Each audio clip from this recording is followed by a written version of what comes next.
First day கல்யாணம் வந்த உடனே நீங்க சொல்ற முதல் டைலாக், நீ எனக்காக எது பண்ணாட்டியும் பரவாயில்ல, என்ன அட்ஜஸ்ட் பண்ணாட்டி பரவாயில்ல, எங்க அம்மா அப்பாவை அட்ஜஸ்ட் பண்ணிக்கோன்னு சொல்றீங்க. இந்த டைலாக் இனிமே சொல்லாதீங்க, எங்களுக்கு பிடிக்கல.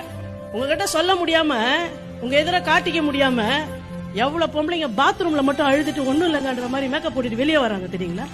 நீங்க எல்லாம் நல்லா வச்சுக்குவீங்க நம்பி எங்க அப்பா அம்மா அனுப்பிச்சாங்க. திருப்பி எங்க அம்மா அப்பா கிட்ட போய் நாங்க நல்லா இல்லன்னு சொன்னோம்னு வச்சோங்களேன், செத்து போயிருவாங்க நெஞ்சு வெடிச்சு. சொல்லாத எவ்வளவு புழுக்கத்துல இருக்காங்க தெரியுங்களா எவ்வளவு பொம்பளைங்க.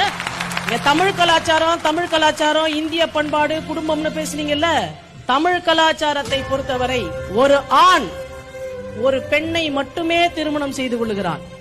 ஆனால் ஒரு பெண் ஒரு ஆணையும் அவன் குடும்பத்தையும் சேர்க்க திருமணம் செய்து கொள்ளுகிறான். விடுங்க, 4 வயசுல ஸ்கூலுக்கு போக ஆரம்பிச்சோங்க, 16 வயசுல ஸ்கூல்ல முடிச்சோம், 23 வயசுல கிராஜுவேஷன் முடிச்சோம், வேலைக்கு போனோம், கல்யாணம் பண்ணோம், குழந்தைங்க பெற்றோம், அதுக்கப்புறமா மாமனார் மாமியாரை பார்த்தோம், எல்லாம் பண்ணி முடிச்சிட்டு ஆமா நம்ம முதல்ல 5ஆம் கிளாஸ்ல படிக்க ஆரம்பிக்கும் போது அதாகணும் இதாகணும் எதோ ஆகணும்னு நினைச்சோமே, அதுல என்ன ஆயிருக்கும்னு பார்த்தா இந்த மொத்த வாழ்க்கையிலயும் நான் தொலைஞ்சு போயிட்டேன் பாத்தீங்களா.